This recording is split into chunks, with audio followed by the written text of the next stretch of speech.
When the holidays start to feel a bit repetitive, reach for a Sprite Winter Spiced Cranberry and put your twist on tradition. A bold cranberry and winter spice flavor fusion, Sprite Winter Spiced Cranberry is a refreshing way to shake things up this sipping season. And only for a limited time. Sprite. Obey your thirst. Here's my 30-second story with Guinness. As soon as my sister and I get home for the holidays, we don't even unpack. We head straight to our pub. The bartender already knows our order, Guinness and fries. We laugh all night, catch up with old friends, and walk home with faces sore from smiling. It's one of my favorite nights of the year. That was my 30-second story with Guinness. Guinness Draft Stout. Please enjoy responsibly. Imported by Diageo Beer Company, USA, New York, New York. Every who down in Who Newville liked the holidays a ton, but where to get great prices on gifts, they had no idea. None. They searched and they searched for great gifts under $25. Gifts for spouses and friends and even their toddlers. When suddenly one who shouted, Walmart has what you want, knowing they have Lego, Tree Hut, and low prices to flaunt. So they enjoy the holiday season as Who's often do. Cheering and shouting, Walmart has incredible gifts. Who knew? Find gifts they'll love under $25 at Walmart.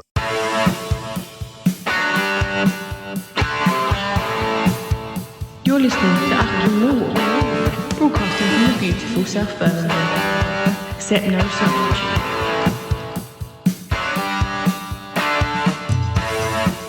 Hello dear listeners, welcome to an impromptu midweek edition of Achtung Millwall. My name is Nick Hart. You're listening, of course, to the number one Millwall podcast. Now, I've actually done some notes for a retro fixture, listeners, ahead of Saturday's trip to Bristol City. But we're going to come with that later on in the show. I thought it might be quite nice as to start off to have a quick look through some of the comments that we've had for recent shows. Obviously, this is in the wake of Saturday's magnificent, stupendous, glorious home win, a comeback win against Southampton, 3-2 at the very death of the game. Tristan Kramer slotting home, late winner after Caleb Taylor's worldie, absolute world class. I must have watched the replay on the club website loads. I've lost count of how many times I've watched the goals over and the extended highlights. I haven't quite gone to the extent of watching the whole game yet. It's on there. So I haven't gone that far. I'm not that much of an addict, dear listeners, but I've watched the extended highlights a good few times. What a wonderful experience it is. But onwards to Saturday, to that trip down to Ashton Gate. Now, as I say, I've done some notes for a retro look back at a fixture from 2010. But first off, I thought we might just want to have a quick run through some of the comments on YouTube and also on Spotify. You can make comments on both platforms, dear listeners. It always intrigues me how many listens we get on YouTube. You wouldn't have thought so, would you? It being a video website, and Achtung Millwall is determinedly an audio podcast and will remain so. I keep toying with the idea of video, but I don't think I will, dear listeners. I think I'm going to stick to what I do, which I quite enjoy doing, and it's much simpler and easier. And you haven't got the visual side of things, people commenting on whether you've ironed your shirt or got a bit of lettuce stuck in your front tooth, stuff like that. You know what I mean. It's just a different ballpark doing video. So anyway, I thought I'd have a quick look through some of the comments on the YouTube account. And to start us off, we're going to look back at some made from the Southampton show. That's the actual live in-game comments that I do. This one here, Jerry 9651 says it was a great feeling in the ground on Saturday, buzzing, and then does a meal. Only in letters, listeners. The atmosphere. The atmosphere was wonderful. It was back to the old days, wasn't it? It was a real, reminiscence of occasions that maybe have slightly faded away. I think the style of football we've been playing in recent years, and I don't mean that, as a criticism of Neil Harris or Gary Rowett beforehand, because both managers, as indeed is Alex Neil, they were trying to make the most successful unit they could from a squad that wasn't awash with money, and often with players that had their limitations. I mean, I don't think I'm being unkind in saying that. So some of the football was probably more, where I'm going with it, is defensive based, which didn't generate the old school. Maybe last time I can really think of it was some of the big games like the cup tie events that Neil Harris specialised in, those games against Everton and Leicester City at home, those kinds of events where you've got almost red raw meat thrown to the dogs inside the den. And Saturday was very much reminiscent of that. And the way the game went, the to and fro aspect of it, just generated this wonderful sense of theatre and drama. I once sat down, listeners, and I was going to do an article for, it wasn't Nolu, might have been when I was doing CBL magazine, the fanzine, and I was going to try and compose an article on what constituted the perfect Millwall match. And I went into it in some depth. I never wrote this thing. I probably should have done. Maybe I shouldn't have done. I don't know. Anyway, I didn't actually write it, but I had all the scenes set for the perfect Millwall match. I want to see what you think of my idea of what constitutes the perfect Millwall match. We must be underdogs ever so slightly. We are no good, no use to man nor beast when we go into a game as favourites. We carry the weight of expectation very, very badly at the Den. Now, don't ask me why. I think it's probably conditioning of many, many years of always being the underdog, the plucky outsider, the naughty kid at the back of the class, all that kind of stuff. And I think that despite our years before the First World War, when we were the Lions of the South, that's pretty much Millwall across the bulk of its history. The the unexpected intruder at the party. That no one really wants you there, but you're there nevertheless. So there must be a sense of underdog. That's where I'm going, and I think we had that Saturday. Southampton came into the game with a squad valued at 16 million quid. There was a graphic I saw. It might have been a Sky TV graphic showing their squad as being 59 point something million pounds to assemble. We've invested, and thank God we have, via the Berylson family in our current squad. It's certainly more expensive than it has been in my lifetime. Yours too, I dare say, listeners. But it's not on anything on the scale of some of the teams in our division. Southampton, I would imagine, are still parachute, wealthy from the Premier League. So anyway, yes, in this particular situation, despite our, we had a good start to the season, we were underdogs on Saturday. They came in pretty much expecting to boss things. They've had good results. I think it was 4 wins on the trot, scoring goals at places like Charlton for fun and other places, beating decent sides. So there we were. We were underdogs. So that's one thing. Millwall must be underdogs for the perfect Millwall fixture, dear listeners. Second thing for me, it must be not a freezing cold winter's day, but you want it cool. You want you want the floodlights to come on to add the sense of theatricality, but not an evening match, an afternoon floodlit ending. And I've always felt that those kinds of games that begin in daylight, 3 o'clock kickoff.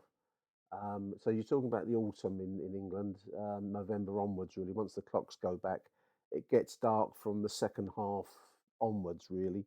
And certainly by the finish of the game on a 3 p.m. kickoff this time of year in England, you're finishing in night conditions.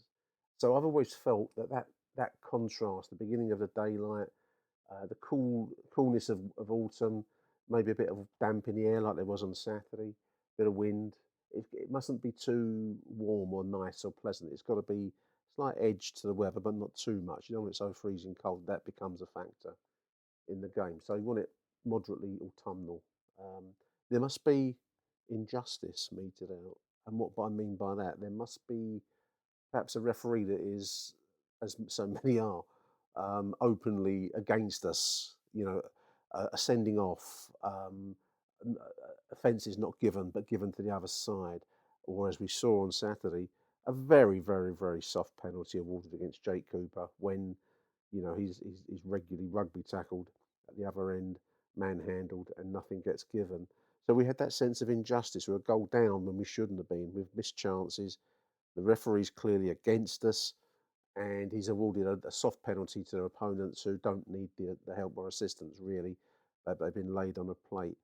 And then the comeback, obviously, that we must find that kind of. I'm going to try and avoid using the word synergy, word I've always hated in the working world, synergy, but I can't think of another one as I'm speaking to you, listeners. But that kind of combination of crowd and team spirit, the two must come together to stage late game dramatic goals where almost the crowd draw the ball into the net. And we saw that also on Saturday with certainly the opening goal from Femi Aziz, which was a great kind of skimming shot, daisy cutter, I will always call it from school days. Daisy cutter into the left side of the Southampton goal. And then that world-class goal from Caleb Taylor, top right-hand corner, causing mayhem, seeing Alex Neil run down the pitch, all of that, where we thought the game was settled. We thought it was settled at 2-1, didn't we? And then, of course, there's still, for the perfect ending, you must have a little twist in the tail. And to give away that sloppy equaliser where you think all that you've suddenly gained, all these elements that have come together to create the perfect Millwall fixture have been snatched away from you with just moments to go in regular time, and Southampton undeservedly get back into it at 2 each. And then you're kind of half worrying a little bit. I don't know about you, dear listeners, but you're kind of half in the back of your mind thinking we could slip up again and go to pieces like we've seen quite a few times and give it away. But no, we get that final move, that crowd-driven energy move down the left side, ball in from the left side, Macaulay Langstaff feeds to Turno Bello, and there's our French master at the far post to tuck it away. And I must have watched that goal so many times now that I've lost count. So for me, all of those elements must come together. You've got to win against the odds, against the opponents, against the referee, and against sheer bloody-minded fate. And I think that game on Saturday, therefore, constitutes the perfect Millwall fixture, dear listeners. Do let me know what you think to my meanderings there. And all that's come from that one comment from Jerry. A great feeling in the ground, buzzing. What a day, he says. 2106 summer. What a day, still buzzing as well. He says, yep. Kevin Quirk. Shout out Kevin, regular correspondent on YouTube. What a game. Absolutely. Kev, Wall Lion Kramer was a defensive midfielder in France, was he? That's Wall Lion 94. I didn't know that. I've seen a few comments where people have said he played further forwards in France. What a player! What an adaptable, skillful player. Tristan Kramer. I can imagine. I think that was a suggestion that we had from Long Player on X. He made the suggestion that we could consider Kramer as a midfielder, box-to-box midfielder, on account of his engine and his his ability on the ball. Don't know if that's even going to cross Alex Neil's mind, but it's an interesting point, and I didn't know he'd been a defensive midfielder in France, Wallline. So, and then Kevin Quirk says Taylor's goal was Roy of the Rovers stuff. Come on the wall, says Kevin Kirk. So those are the comments from the Southampton in-game coverage. It's always weird doing the in-game coverage. I'll get away with it more at the Den because I think people know me now and they tolerate my eccentric talking to myself demeanour in the corner, a bird shit corner. When you go away from home, you're always a bit more conscious that no one knows you. And as you may have heard on previous shows, you get accused of being old Bill, stuff like that. So there we are. The other comments here, there's, what's this one here? That was from the other shows, would be from the voicemail show. Denor says Stuart Upson, 1606. Denor was quality. Imaku played better than I expressed in his voice. He did left the voicemail, Stuart. Insane game. It was insane, Stuart. We've beaten 2 parachute Premier League teams now, and it's just nice to be in the mix, in the top 6, in 3rd place, listeners. How the Berylsons have changed this club. If we keep in mind the Premier League is a Ponzi scheme. A Ponzi scheme, yep. I suppose it is, yeah. I know what you mean, Stuart. It will keep our perspective in the hard months ahead. We are Femi Aziz +1 from being a dangerous attacking team. Great as always, Nick. Thank you, Stuart. That's the kind words. Yeah. We our squad is stretched to full limit, isn't it? And we've mentioned many times injuries and the kind of players we bring in. One thing we don't lack is spirit, and I want to mention Macaulay Langstaff again because he may be on the move in January. I think we all know that he tried his absolute hardest, but isn't of the quality that we're going to need. He can't help that. All he can do is give 110%, and that's what he did. That's what he's done ever since he's been here, the boy, and that's what he did on Saturday, leading to that decisive goal. That move down the left side began with a Macaulay Langstaff run and persistence. He beat his man. he feeds Turno Ballo, who has got quality, puts in the cross, and there's more quality, Premier League quality, in my opinion, with Tristan at the far post to slot it away and to win it. So yeah, I mean it's easy to say quality, and we'll see. And Stuart replies to me, would we take Romain Esse on loan from Palace just to take the piss? I would. I don't know if that's a deal that's on the cards. I doubt it somehow. Doubt it. But yeah, I don't. Wouldn't you, listeners? The Daily Millwall says this recording. This is it's actually my live stream, not the voicemails. Like, this recording should be preserved for all time in the Millwall archives, the library of Gary Alexander. Yeah, I know what you mean, Daily Mirror. It was one of those games. Crafty Butcher, like one phrase that came out of my mouth. I don't like the cut of his jib. I think I was talking about that 9 for Southampton, who was a rather surly man. And Crafty Butcher liked the sound of that. It makes Achtung the best Mill podcast. Thank you, Crafty. We got some good podcasts, actually, listeners. And I think the thing to say, I do what I do, and I can't do it any other way. I can't uh, come on the show and start talking about XG rates or ground covered and statistical based stuff of that kind. That's not my scene. I can only tell it like it is for me as a fan of 50 odd years. But others, younger generations particularly, do base their experience of football on the stats. And fair play to them. I couldn't do that in a million years. They can, and there's a market for everything. So I think we've got some really good podcasts, and that's Chat with Chaps. That's that Millwall podcast, and Dan Lyons TV, and No One Likes Us Talking. They're all different, and that's what you want in this life. Dave Clark's talking about Southampton again. The problem isn't raising our game against the best parachute teams. It's always been raising our game against the struggling teams. Yes, that's very right, Dave. We find it hard to beat them. Don't take anything away from today from Southampton. We were very good. But why has Denor been poor previously? And Marco still has no end product, and Bello is a lightweight. Like Kundal, we still need Billy midfield, Smallbone Coburn back, plus a striker and a midfielder in the next transfer window. But the playoffs are there for the taking. Yeah. Oh, and Dandelion says that Jake Cooper did his usual and had a handful of the fella's shirt, the Southampton player's shirt, conceding the penalty. I think it's consistency that we want, though, Dandy. I would, I'm not gonna. If Jake's done that right in front of the referee and he's got caught doing it, I missed it in real time. Then okay, but you got to be consistent with your application of that rule, because they're not consistent, are they? That was the first penalty I've seen awarded for shirt pulling all season, and yet it goes on. Not, two wrongs don't make a right. But if you're going to show penalties for that, you've got to show it at both ends of the pitch. That's my own viewpoint, dear listeners. This one is from one of my Thursday shows with Merv. 21-16 again. How on earth are we fourth? That was then. That was last week. Yeah. It does seem a strange old season. We've not played brilliantly, listeners, but we are where we are. So I think, as one of the previous posters put it, it's a huge opportunity, and when we play the style and with the spirit and the attacking verve that we showed on Saturday against the highly rated side, if we can keep doing that, and that's been the challenge, doing it against lesser sides, but if we can play in that way consistently, then there's nothing, no reason, nothing to stop us, no reason that anything can stop us this season, in my opinion. Anyway, we'll see. Now, one of my most watched videos on YouTube has been this little tribute that I did with Neil Fissler to Billy Bonds. Rest in peace, Billy. Our Millwall manager from 1997 to 98, and of course West Ham legend.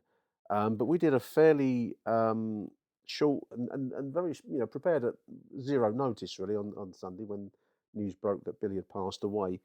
And the number of thank yous and comments we've had 3,500 views of the 20-minute tribute that Neil and I did on YouTube, which is incredible, and loads and loads. I'm not going to read them all out. Thank you messages from West Ham fans for for what we did. And it's really strange because, I mean, I just put this on really because I felt it important that we at the Den acknowledge Billy Bonds' contribution to our club. And he did steady the ship in a very, very difficult position. We'd just come out of administration and, we were adrift and we were having to use kids, some good kids, such as Tim Cahill, and then such as the signing of Neil Harris. But this was a situation where we needed a spine, and Billy Bonds brought that spine and put together a team that was able to survive for a season in the League One. I think it was called League One at that point. The third tier of football.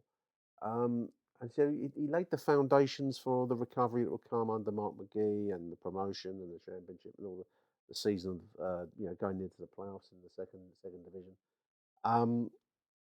So anyway, that was my reason for doing it. But it's really caught the imagination of West Ham fans. I'm just going to read a couple of the thank you messages. Respect to Millwall, says Peter354.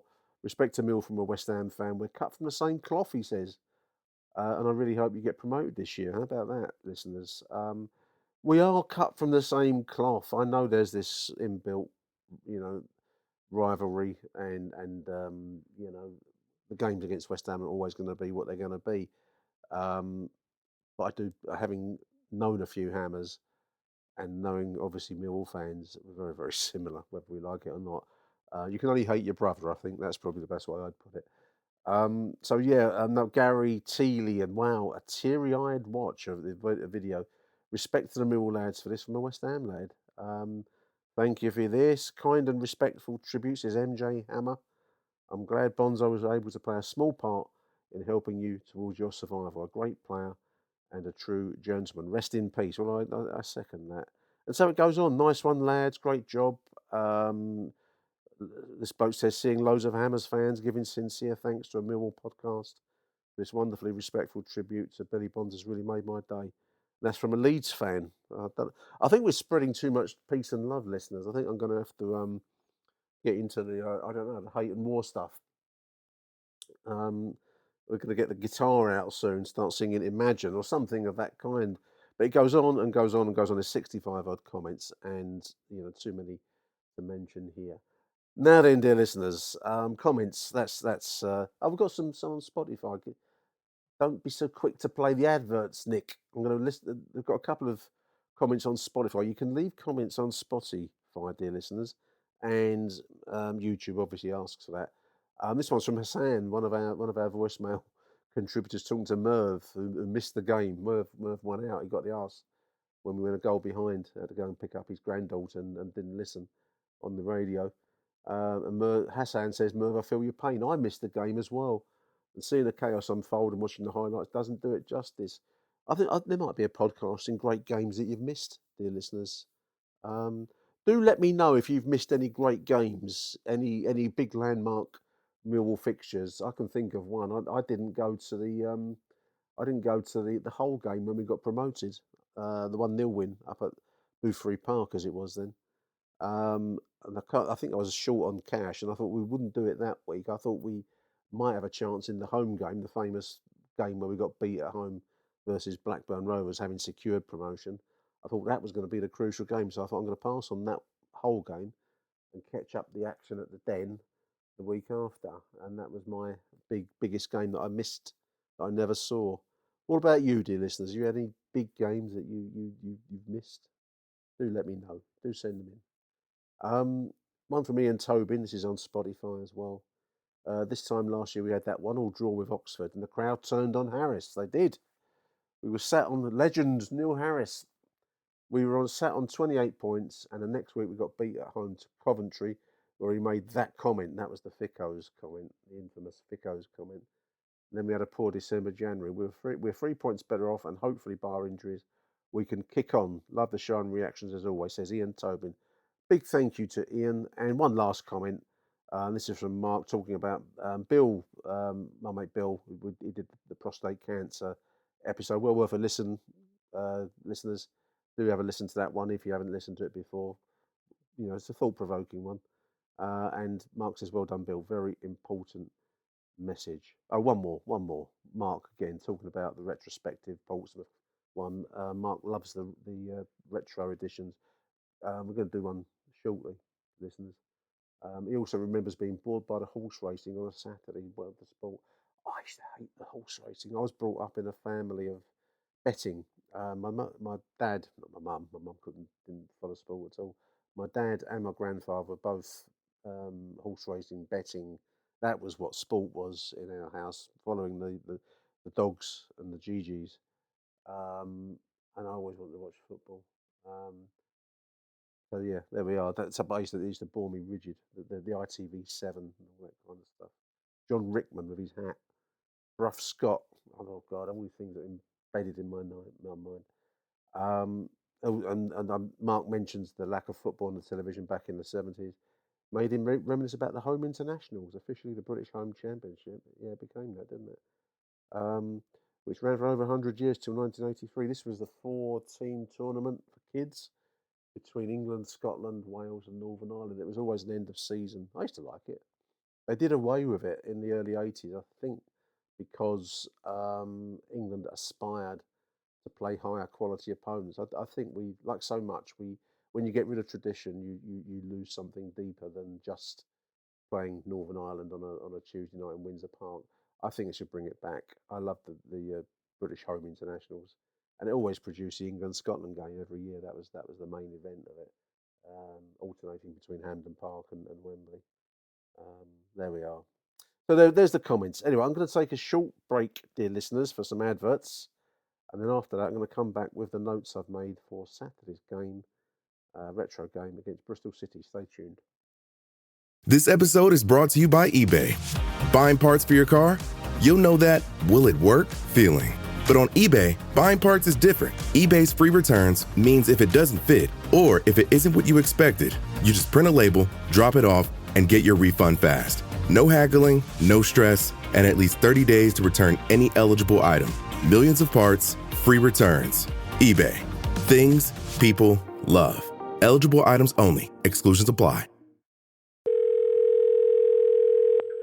Nick, just a follow-up to the suggestion in one of your recent podcasts that some of our injury problems might be because there was once a church where the pitch at the new den is today, and a burial ground applies a curse on the first team. Anyone would think it was Halloween. I did a bit of historical research on this some time ago, actually, and it can be found by scrolling some way down on the Millwall History and Heritage Tour Facebook group. So, listen, for those dear listeners who think that history is a load of old bollocks, you might as well switch off now. The modern term South Bermondsey Triangle, which crops up in a lot of text about renewal, is not really new, because long before the new den, and even before what was Senegal Fields, there was a network of Victorian residential streets that once existed within that triangle that some very old geezers might still remember. The triangle was bordered by Ballina Road, which still exists, of course, Stockholm Road, which also still exists, and Senegal Road, which no longer exists, but has a footprints behind today's Dockers stand.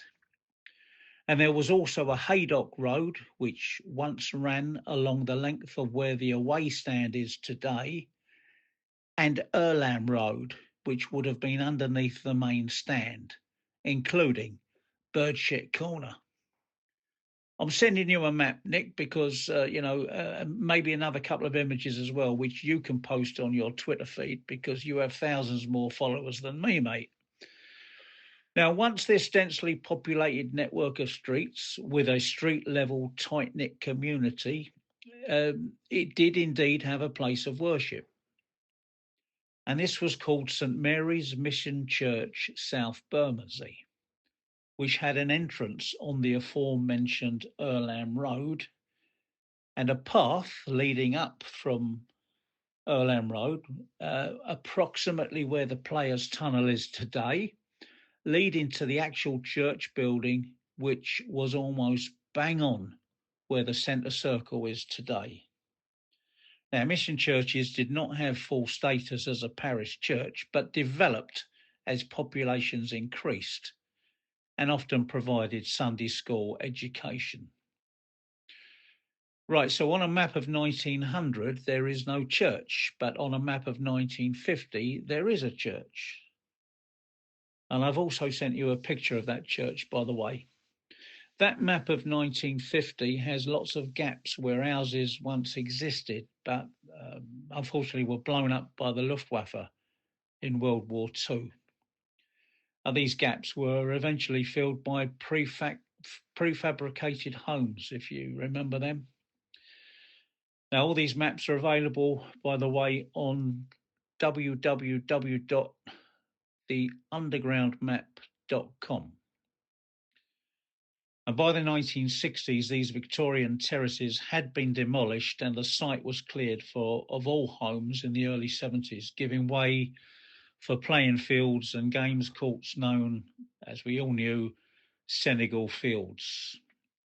And it was also around this time that the Surrey Canal was drained due to the decline of the timber trade and the closure of the Surrey commercial docks, which were a major hub for the canal's traffic. Now, a spoiler alert for the conspiracy theorists. St Mary's Mission Church did not have a burial ground. So presumably there's not much haunting going on. Not enough anyway to pull hamstrings or dish out ACLs. So hope that's cleared that one up. Just a bit of bonus material.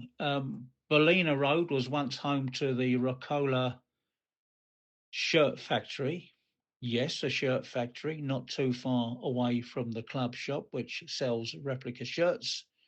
And I don't know whether it's worth throwing in that Stockholm Road once had an ice cream factory. Yes, really useful in the winter, of course. And one final thing, it's also in recent years, in 2013, actually, that the railway bridge over Ballina Road was replaced. Its predecessor was demolished. And that's a shame because that still had visible bullet holes that was shrapnel damage from a Second World War raid. Well, let's hope we can make a raid on Oxford and Birmingham and bring back the points. And there we are, Nick. Keep up the brilliant match reports and voicemails, mate, because you are a smooth operator. Huge thank you to Rob Woodford for that wonderful message. Thank you, Rob. Hope you found that enjoyable, listeners. Rob sent that to me a good few weeks ago now, and I've been sitting on it, wondering how to use the excellent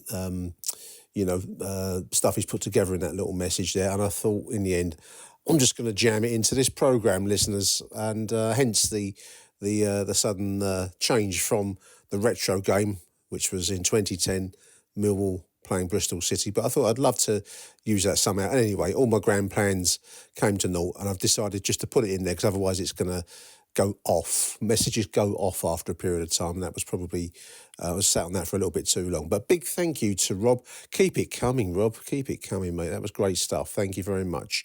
Incidentally, dear listeners, if you want to join our merry little gang of podcast pundits with the voicemails, do send me a message. You can get me two different ways.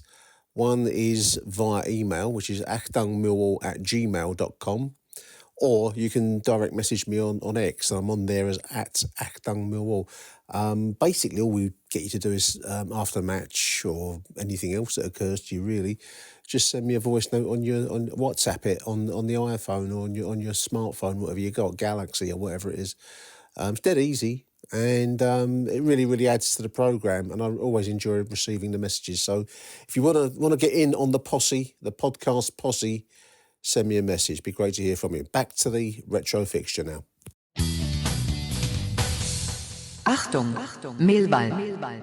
Welcome back, dear listeners. Now then, retro fixtures. I'm not too far back, actually. I found a fixture, opening day fixture, in fact, 2010-11 season. Played in August the 7th, 2010, 16 years ago. Wow. You find this in life, kids, that things that don't seem like that long ago are actually nearly 20 years ago. They seem like yesterday, and suddenly you think, oh yeah, look, that's 16 years ago. Yeah, Bristol City 0, Millwall 3. Win at Ashton Gate, our first game back in the Championship after promotion at Wembley, the triumph at Wembley in the May of 2010. Short time to prepare for the higher division, but that certainly worked out fine for us in this game here. So yeah, 3-0 win. There is YouTube footage, grainy YouTube footage of the goals. I will stick a link in the show notes for anyone that wants to have a quick look. But we won it 3-0. Goals in the 42nd minute from Darren Ward, 48th just after half time with Danny Schofield, and then the 60th minute cherry on the cake on the Mr. Kipling with Paul Robinson, 60th minute. Mill lineup that day.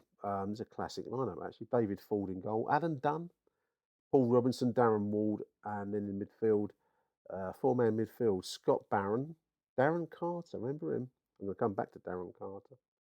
James Henry. Used to like James Henry, skillful player, but would only turn up every few games or so, wouldn't he, James Henry? Liam Trotter, another player that would only turn up occasionally, but when he did, he was good. And then Danny Schofield, scorer of the second goal in the 48th minute. Up front, Kevin Lisby. Remember Kevin Lisby, dear listeners? And Steve Morrison. Who can forget Steve Morrison? This was in his kind of breakthrough season, really, for us, wasn't it? Steve Morrison. Some substitutions. Chris Hackett came in for James Henry from that 11 in the 81st minute.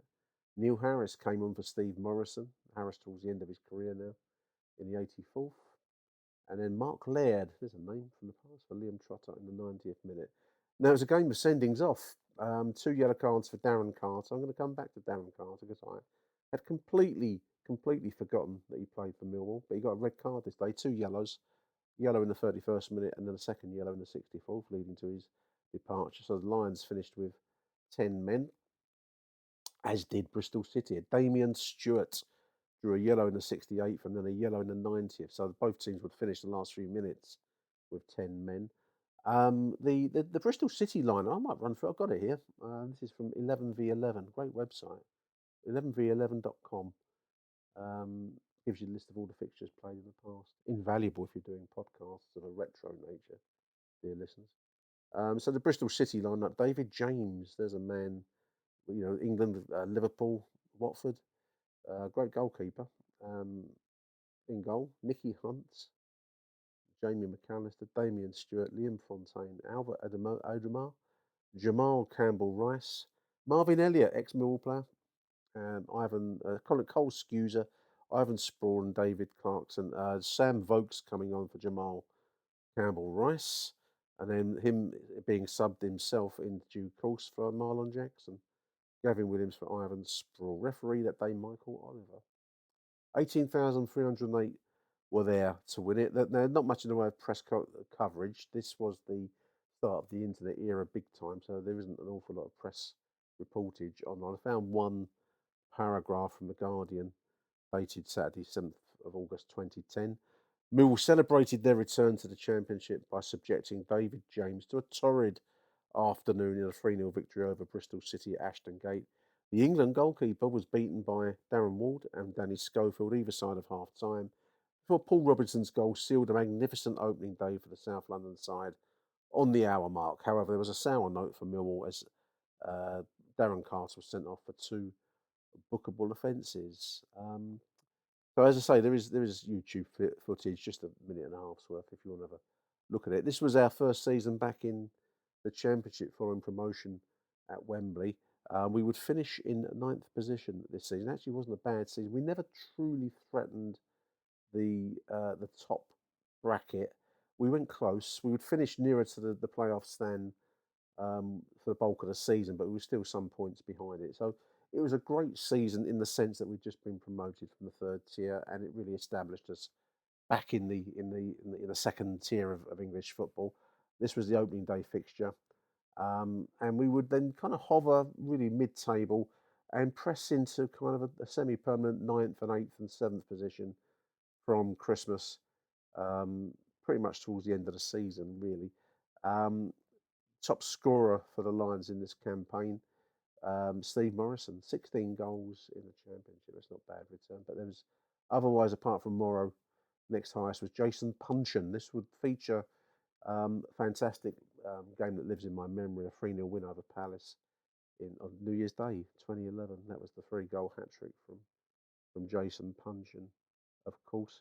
And yeah, we would finish in 9th position. Just looking at some of the transfers in that season, Adi Fassini, David Martin, okay, was released. Oh, Adi Fassini was released. Sorry, he was let go. David Martin was let go for Derby County for 150, 200,000. Liam Trotter came in from Ipswich. That wasn't bad business actually. 75,000 for Liam Trotter. That was in June. Sean Batt came in. £250,000 we paid for Sean Batt. I like Sean Batt, but I think that was probably on the high side. 250. Tamika McCandaway would actually be player of the season this season. Came into us from Leighton Orient. That's business. Free transfer for Tamika, and he was a great defender for us. He was on unused sub in this particular fixture that I'm mentioning here. Mildenhall, Steve Mildenhall, Southend, and so it goes on. Quite a few. Gary Alexander was released to Brentford. Lisby came in, and Lewis Graben would be released to Brentford in January. So, see, Josh McCoy, there's a name, blimey. Wow. We sold Yusuf Mersin to Liverpool. There's a name from the past. In December, thought to be up to 350 to £1 million. Yusuf Mersin, whatever became of him. But we brought Josh McCoy in, loan with a view to a permanent deal, thought to be 350, rising to 550. One of the bigger flops of Millwall history, Josh McCoy, sadly. I remember he scoring one wonder goal for us. Was that Preston on TV? Anyway, back to the matter at hand, which is the retro fixture 3-0 win versus Bristol City. Oh, Hilton stay, your beds are soft and cozy. No lumpy couch, no stiff futon, no shower line at crack of dawn. Oh, Hilton stay. When you want holiday comfort you can count on, it matters where you stay. Enjoy comfortable rooms and friendly service when you stay with Hilton instead. Save up to 25% this season when you book with Hilton. Hilton for the stay. Terms apply. Meet the computer you can talk to. With Copilot on Windows, working, creating, and collaborating is as easy as talking. Got writer's block? Share your screen with Copilot Vision to help spark inspiration, and use Copilot Voice to have a conversation and brainstorm ideas. Or maybe you need some tech help. With Copilot Vision, Copilot sees what you see. Let Copilot talk you through step-by-step guidance so you can master new apps, games, and skills faster. Try now at windows.com/Copilot. So yeah, we would finish 9th, manager Kenny Jackett. So I picked out 3 names here for you, dear listeners. Danny Schofield, a midfielder for us, 2007 to 2011, very highly thought of, Danny. 76 games, 12 goals. I'm taking these stats from Neil Fissler's A to Z of Millwall players. That's a great Christmas present. You can get that on Amazon, I think. Neil Fissler, Fissler, regular on our show and producer of the A to Z book that I am, in debt to, in his debt for producing this information. Danny was born in Doncaster in the 1980s. Career took in Broadsworth Miners Welfare, Huddersfield, Millwall, Rotherham, Accrington Stanley, and Stockport County. The little piece on him says he was a calming influence in midfield. He was a good player, Danny. Danny spent the early part of his career playing as a striker before dropping back. A member of the Huddersfield Town League 3 playoff final winning side of 2004. He arrived at the Den for an undisclosed fee from Yeovil Town. Danny was a League One playoff winner in 2010. That would be Millwall, but was released at the end of his second season. Since retirement, Danny has embarked on a successful coaching career at Leeds United, helping their under-23s in the Premier Development League, and is now an under-23 coach at Middlesbrough. In fact, just to post-date that, I've looked on Wikipedia. He was appointed head coach of League Two Doncaster Rovers in 2022. He was sacked in 2023 after they finished 18th in League Two. He was then announced as assistant coach at in Australia, Central Coast. It went viral on social media after pulling a middle finger in front of the camera after being sent off for receiving 2 yellows in 10 seconds. This must have been in Australia.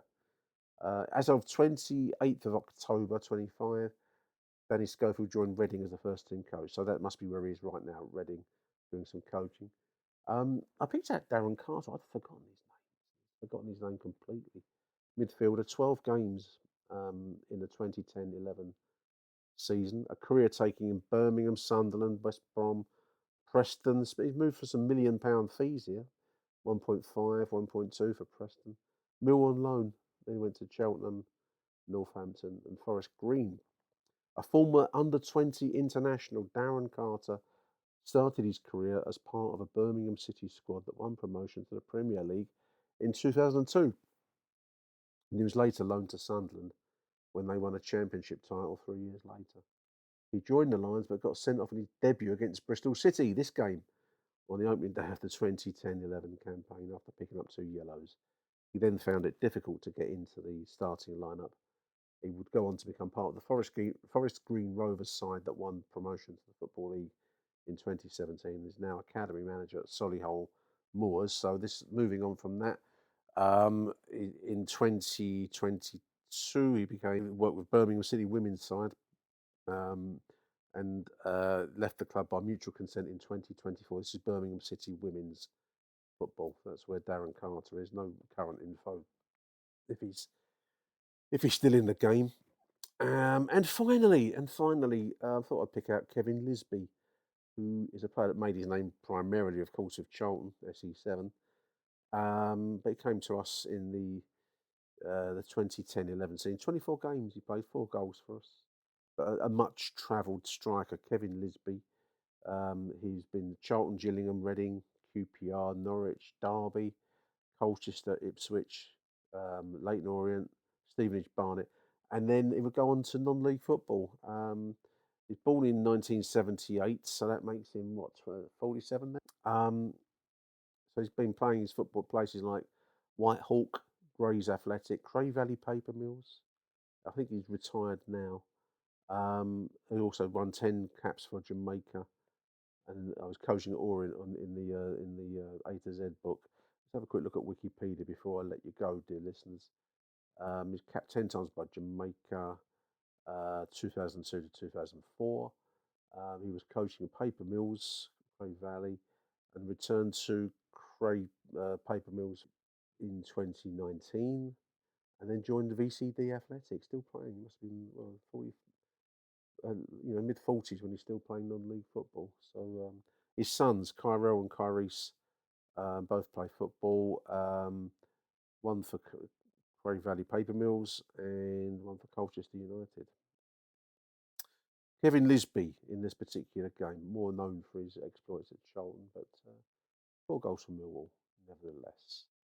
There we are, dear listeners. So that was a fixture from 2010, our retro fixture. Hope you enjoyed this show. I shall be back at the weekend with coverage of the Bristol game, and also the voicemails. Do send me your voicemails, please, dear listeners. Love to get them, and we they're really great for a range of opinions and a range of voices. I really enjoy them, and I hope you do too. And finally, just to repeat the regular shout out to pick yourself up an Achtung Millwall calendar for your office, your kitchen, wherever you need to know the date. All profits go to the Lions Food Hub. You can get one from the Food Hub stand. There are going to be some there with Kelly behind the cold blow lane at the Food Hub. So it's next to the double pie mash stall round there. Tenner, we're asking if you're going to pick one up on the spots, and that goes straight to the Food Hub, and that will benefit them before Christmas. Target is to try and get a £500 donation together for the Food Hub. If you want to order by post, do send me an email at achdungmillwall@gmail.com or message me on X at achdungmillwall.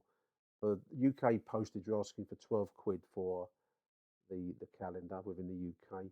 Abroad, it's a few quid more, normally about £3 or £4 on top. So £14, £15, something like that. But it does vary according to location. So message me and we can sort out the postage costs once I know where you're living. There we are, dear listeners. Big thank you to everyone for tuning into this show. I'm going to get myself a cup of tea now. Thanks for listening, dear listeners. Until the next edition, from me, Nick Hart, to Arrivederci Millwall. Bye for now. Thanks for listening to this edition of Achtung Millwall. If you're tuning in via Spotify or YouTube, please feel free to comment, like or subscribe as you see fit. God bless. Until the next show then, it's bye for now. Who do you want to watch? Who do you want to watch?